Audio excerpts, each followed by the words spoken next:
Hello, fellow teachers. This is Victoria Fontana, mindfulness and wellness coach and teacher. And I'd like to talk today about stress particularly that teachers undergo. I think most of us can relate to what that feels like to start your school year off, to have a new class, dealing with difficulties with students, with administration, with parents, and of course the overhead difficulties of just legislation, of the way things are run, bureaucracy, etc. So it's something that is real, that's part of our everyday. And I think that if we start to gather some tools to help us, we can actually make a difference in the way that we're experiencing our lives and experiencing our work lives in particular.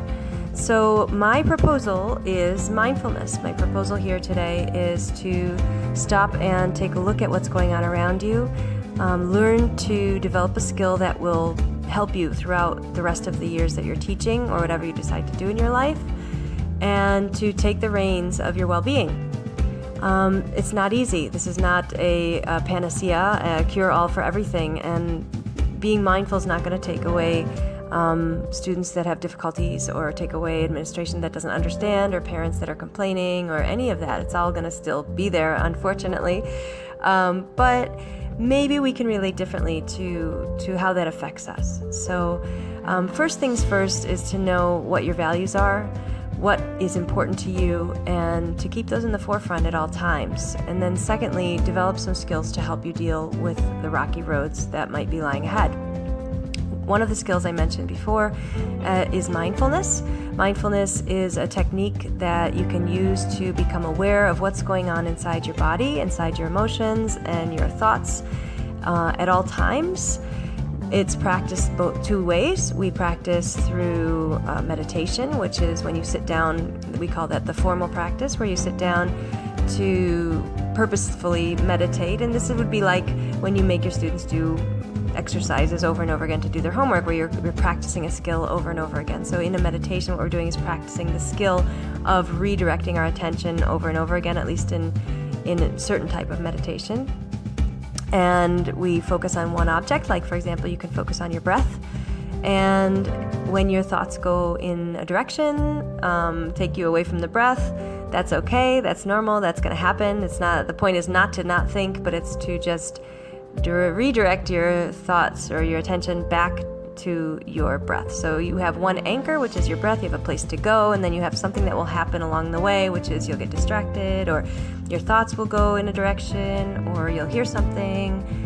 And when that happens, mindfulness is that moment that you realize that, and then you go back and focus again, and you refocus over and over again your attention on your breath or your body or whatever you chose for the meditation. And then we have the informal practice, which is your daily practice while you're living life. So it's a moment of redirecting your attention again in your daily life, where you decide to pay attention to what's going on in my body, what's going on in my emotion, and what's going on in my thoughts. So you can start to recognize that, for example, when you're in front of that student who doesn't stop talking and won't listen to you, then you start to recognize signals in your body that are signaling frustration before you actually react to the situation. And then you start to recognize the emotional backdrop that's going on. Maybe there's emotions you have towards that student or towards all the other students that you've always had that have been annoying or irritating or whatever. And then you also think of the thoughts, which might be even thoughts about yourself, like, for example, I'm going to lose control, or I can't do this anymore, or she's not respecting me, or he's not respecting me, whatever thoughts might be going on through your head. So by becoming aware of these thoughts in the moment, so life is the best teacher. When we're sitting in meditation, it's great because we're getting this focused, concentrated practice. But when we're in real life, we've got all the things that life throws at us to practice with. And so it's almost like, being in the game. One is the training beforehand, and the other is when you're actually in the game. So that would be the informal practice. So you have two different practices. Meditation, which is the sitting practice, where we particularly sit to focus and refocus our attention over and over again as we're sitting on the object that we choose. Usually we choose the breath or the body, or you can do a walking meditation, or there's all different types of meditations that you should find someone to help teach you to do that. And the other practice is the informal practice, where we're in the game, we're in the game of life, and we are observing what's going on inside us. Very important to remember that we're observing with non-judging, with kindness, with curiosity, beginner's mind. And with that beginner's mind, we'll start to see our patterns. And sometimes we're going to have to admit to ourselves that we're creating our own suffering, that sometimes you get those students who maybe they're not, really doing something to irritate us as much as they're just needing some attention or love or whatever. And we can recognize that much sooner before we fall off the deep end and cause more of a problem than what was originally thought. So here's some tools that we can use. And when you practice over time, you'll start to see changes. This is not immediate. This is not a quick fix. This is practice. But I can say that it's absolutely transformed the way that I teach my classes. It's transformed the way I relate to my students. It doesn't mean that I don't have stress. It doesn't mean that things aren't hard sometimes.